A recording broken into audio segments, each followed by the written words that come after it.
सबको नमस्कार। चलिए दोस्तों, आज हम बात करते हैं दुनिया की चौथी सबसे बड़ी और यूरोप की सबसे बड़ी इकोनॉमी जर्मनी के फॉर्मेशन के बारे में। ये कहना बेहतर होगा कि जर्मनी की यूनिफिकेशन के बारे में, और डिस्कस करते हैं उन प्रक्रियाओं और घटनाओं को जिन्होंने जन्म दिया आज के यूरोप की सबसे बड़ी economy the state of Germany.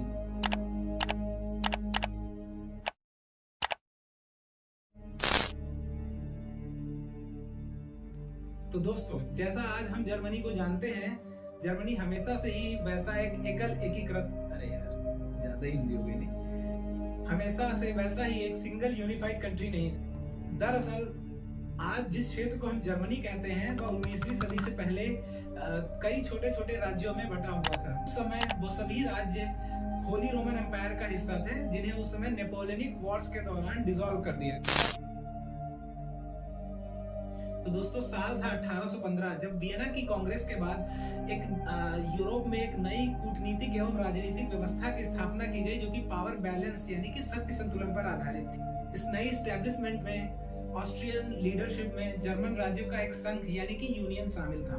सन 1834 में यूरोप में एक इकोनॉमिक यूनियन या एक आर्थिक संघ की स्थापना की गई, जिसका नाम ज़ोलवेरिन रखा गया। और ज़ोलवेरिन की स्थापना उस समय यूरोपियन राजनीति में एक बहुत ही महत्वपूर्ण या क्रूशियल स्टेप। और दोस्तों, आप लोगों को एक इंटरेस्टिंग फैक्ट बताऊं, 19वीं सदी की शुरुआत तक इस सो कॉल्ड यूनियन के दो मुख्य देश प्रशिया और ऑस्ट्रिया एक दूसरे के धुर विरोधी या traced back to this time. और प्रशिया एकमात्र ऐसा देश था जो उस समय ऑस्ट्रिया के प्रभाव और शक्ति का सही मायनों में सामना कर सकता था, क्योंकि ज़ोलवेरिन ने ही जर्मन राज्यों के बीच आर्थिक एकीकरण की भावना को जन्म दिया। और इसी से इंस्पायर होकर सन 1853 यानी कि 1853 में ऑस्ट्रिया भी इस यूनियन का पार्ट बन गया।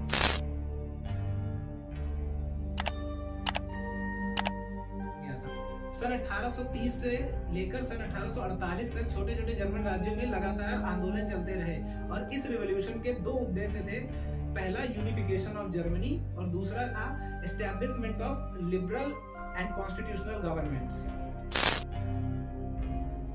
सन 1870 से 71 तक चले फ्रैंको प्रशियन वॉर ने जर्मनी के एकीकरण में एक बहुत ही महत्वपूर्ण भूमिका निभाई, और यह युद्ध प्रशिया और उसके सहयोगियों की जीत के साथ समाप्त हुआ। इस जीत ने प्रशिया की लीडरशिप में जर्मनी के एकीकरण का मार्ग प्रशस्त और आसान कर दिया। तो दोस्तों, इतनी उठापटक के बाद फाइनली 18 जनवरी 1871 को वो दिन आया जब फ्रांस के आइकॉनिक पैलेस ऑफ वर्साइलिस के हॉल ऑफ मिरर्स में प्रशिया के किंग विल्हेम द फर्स्ट को जर्मनी का सम्राट घोषित किया। और इस पर्टिकुलर इवेंट के बाद से ही जर्मनी के एकीकरण को आधिकारिक तौर पर स्वीकार किया जाता है, और यहीं से एक नए जर्मन एम्पायर की शुरुआत। लाइक इंडिया और एनी अदर कंट्री, जर्मनी का एकीकरण भी एक बहुत ही जटिल या कॉम्प्लेक्स प्रक्रिया थी, जिसमें कई सारे फैक्टर्स शामिल थे। यह इतिहास के एक ऐसे मोड़ पर अचीव किया गया था जिस समय कई सारी घटनाएं एक साथ घटित हो रही थी। और दोस्तों, जैसा कि हम सभी जानते हैं कि आने वाले दशकों में जर्मनी के इस यूनिफिकेशन का यूरोप और दुनिया की राजनीति पर एक बहुत ही खास प्रभाव रहा।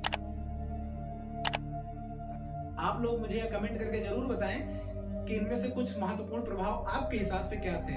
आई will really like to know your comment. वैसे दोस्तों, जर्मनी का एक और एकीकरण भी है जो वो भी काफी रोचक और मजेदार है, पर उसके बारे में किसी और वीडियो में विस्तार से चर्चा करेंगे। तब तक के लिए धन्यवाद।